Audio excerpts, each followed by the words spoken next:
Hello and welcome to another video. It's your boy Jordan, back where we left off in the Real Club Padel Marbella.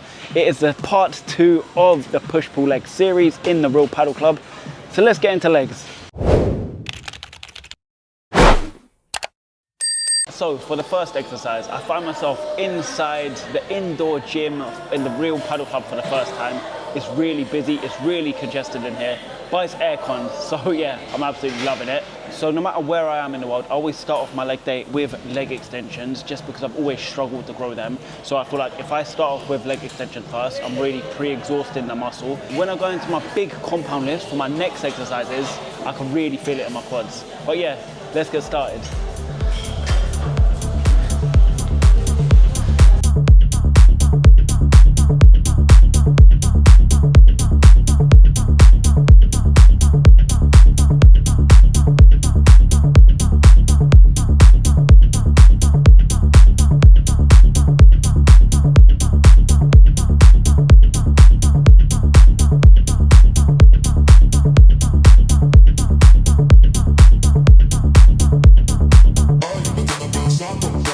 Alright, last set's going to be a drop set.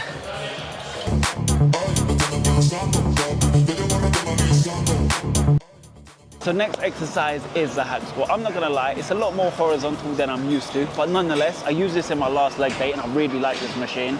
By pre-exhausting your quads going into the hack squat, if you go in for full range of motion on a machine like this, which allows you to go all the way to the bottom, keeping your feet flush on the platform, it allows you to get a deep stretch, making you feel it all in your quads, which is perfect for quad growth. But anyways, let's get into it.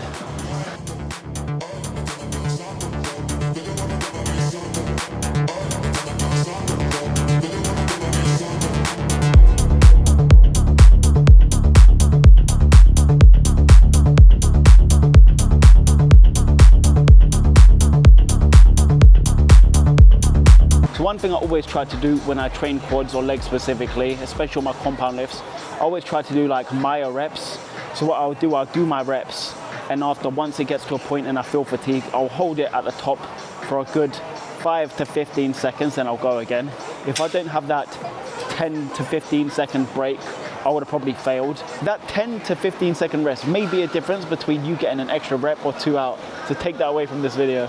So next exercise, I'm sport for choice with the amount of amazing apparatus here in the Real Padel Club. So I thought I'll do something which I don't really do on a day-to-day basis, and that's the pendulum squat. The way how I normally structure my leg days, I normally go isolation, compound for quads, and then straight after I'll go into my hamstring training. But yeah, the reason why I like to do this, again, this is another compound lift, I'm gonna go straight to my quads. My personal preference would have been to use a leg press, but I've only seen one machine and I keep seeing it occupied. So yeah, good opportunity to try something new. But let's get into it.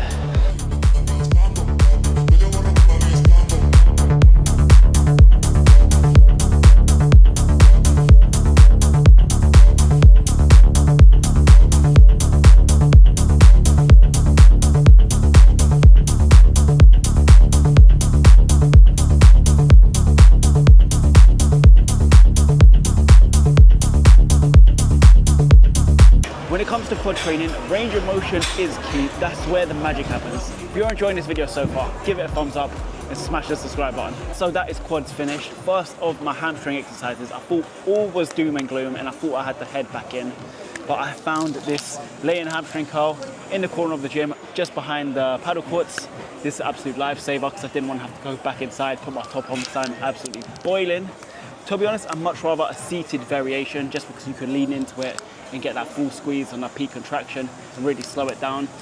To be honest, I always have problems with the lay-in hamstring curl. I never necessarily feel it. Hopefully trying a different machine today, I'll be able to feel it a lot more in my quads. But that's my problem. Let's get into hamstrings.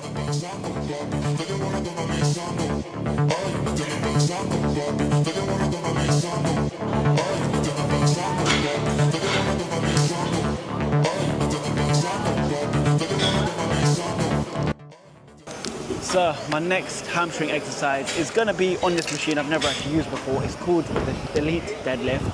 So I'm going to be doing an RDL, a Romanian deadlift technique on this machine. Normally when I train hamstrings, I like to do 2 separate movements. One knee movement, which is strictly moving by the knee, which is going to isolate the hamstring. And on my second hamstring movement, I like to do a hip hinge movement because one of the hamstring heads does cross over the hip. So it's good to do this hip hinge movement to activate the hamstring. But now, let's get into this machine. I'm pretty excited to try this out.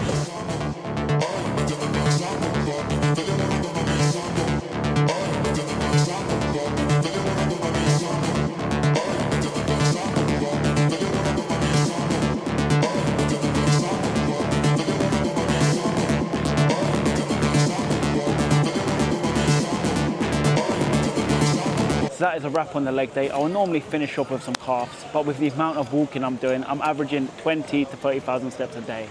So I think I'll give it a miss. If you made it to the end of this video, give it a thumbs up, hit the subscribe, and watch this next video.